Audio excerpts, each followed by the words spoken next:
que nous allons passer à nous terrer comme des rats, des heures gâchées. Soudain, une voix d'homme retentit derrière nous, un peu en hauteur. « Arrêtez, mesdemoiselles !» Je me retourne en même temps que Chris. Un uniforme se découpe dans le noir. « Attendez, c'est un garde !»« Excusez-moi, mesdemoiselles. Je viens vous annoncer que les renégats ont décampé au premier coup de feu. Ils n'étaient pas d'humeur à se battre, il faut croire. » Sylvia lisse sa robe du plat de la main. « C'est le roi qui vous envoie ? Sinon vous faites courir un grand risque à ces jeunes filles. » Le chef de la garde me l'a assuré. Je suis certain que Sa Majesté... Vous n'avez pas à parler au nom de Sa Majesté. Venez, mesdemoiselles. Je m'interpose. Vous plaisantez ? On ne va pas descendre au refuge pour rien. Sylvia me foudroie du regard et je me tais aussitôt. Sylvia et moi, nous avons bâti une sorte d'amitié quand elle m'a aidé, sans le savoir, à oublier Maxon et Aspen en me donnant des cours particuliers. Mais cette relation privilégiée a été réduite à néant il y a quelques jours, après mon petit exposé pendant le bulletin. Elle s'adresse à nouveau aux gardes. « Montrez-moi un décret signé du roi, officier, et je vous suivrai sans protester. Mesdemoiselles, après vous. » J'échange un regard courroucé avec le garde qui remonte l'escalier et repart vaquer à ses affaires. Sylvia ne trahit absolument aucun remords quand, 20 minutes plus tard, un autre soldat se présente à la porte du refuge. Je suis tellement énervée que je pars sans attendre les autres. Je me retrouve quelque part au rez-de-chaussée et je me promène pieds nus dans les couloirs, balançant mes escarpins au bout de mes doigts. Quand je regagne ma chambre, une enveloppe m'attend sur un petit plateau en argent. Il me suffit d'un coup d'œil pour reconnaître l'écriture de May. « Coucou, grande sœur. On a une nièce. Astra est trop adorable. C'est triste que tu ne puisses pas venir faire sa connaissance. Mais on comprend tous que ta place est au palais. Tu crois qu'on va se voir à Noël ? C'est bientôt. Je te laisse. Il faut que je retourne aider Kenna et James. Elle est trop mignonne.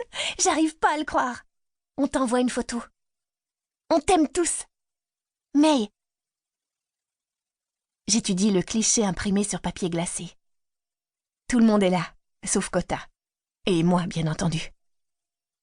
James, le mari de Kenna, est penché au-dessus de sa femme et de sa fille. Son sourire n'arrive pas à cacher ses larmes d'émotion. Dans son lit, appuyé à des coussins, Kenna serre contre son cœur un petit paquet rose, les traits marqués par le bonheur et la fatigue. Papa et maman rayonnent de fierté. May et Gerard ont l'air excités comme des puces. Bien sûr, Kota ne s'est pas déplacé pour la naissance de la petite. Il n'y a rien à y gagner, ni argent, ni photos dans les journaux. Mais moi, j'aurais dû être présente, à leur côté. Malheureusement, c'est au palais que je vis désormais, même si j'y erre comme une âme en peine. Dès que son emploi du temps le permet, Maxon file rejoindre Chris, qui est ma rivale directe. À croire qu'il a oublié jusqu'à mon existence. Et entre les renégats qui donnent l'assaut de plus en plus souvent et le roi qui me témoigne chaque jour son mépris, ce n'est pas la période la plus facile de ma vie. Pendant ce temps, Aspen gravite autour de moi. Il me rappelle à tout moment que nous partageons un secret qui pourrait me coûter la victoire. Sans oublier le balai des caméras qui vont et viennent pour voler des fragments de nos existences et amuser les foules. Je me retrouve acculée.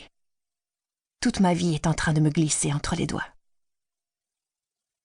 Je ravale mes larmes. J'en ai assez de pleurer. Il faut que j'utilise mon cerveau au lieu de me lamenter sur mon sort. La seule façon de me remettre sur les rails, c'est de quitter la sélection. Même s'il ne fait aucun doute dans mon esprit que je veux être celle que Maxon va épouser. Et dans ce cas, je ne peux pas me tourner les pouces et attendre que ça me tombe tout cuit dans le bec. La dernière discussion que j'ai eue avec le roi me trotte encore dans la tête. Comme j'arrive à peine à respirer, je sais que je ne vais pas réussir à avaler une seule bouchée. Mais le jeu en vaut la chandelle. Le but de la manœuvre, c'est de montrer que moi aussi, j'ai des arguments.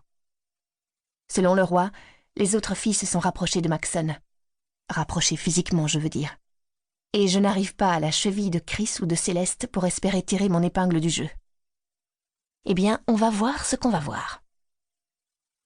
Comme si ma relation avec Maxon n'était pas assez compliquée, il faut encore que je regagne sa confiance. Par conséquent, je ne sais pas si j'ai encore le droit de lui poser. Pour continuer à écouter ce livre audio gratuitement, cliquez sur le lien dans la description et vous pourrez l'écouter en entier sans frais grâce à l'essai de 30 jours d'Audible.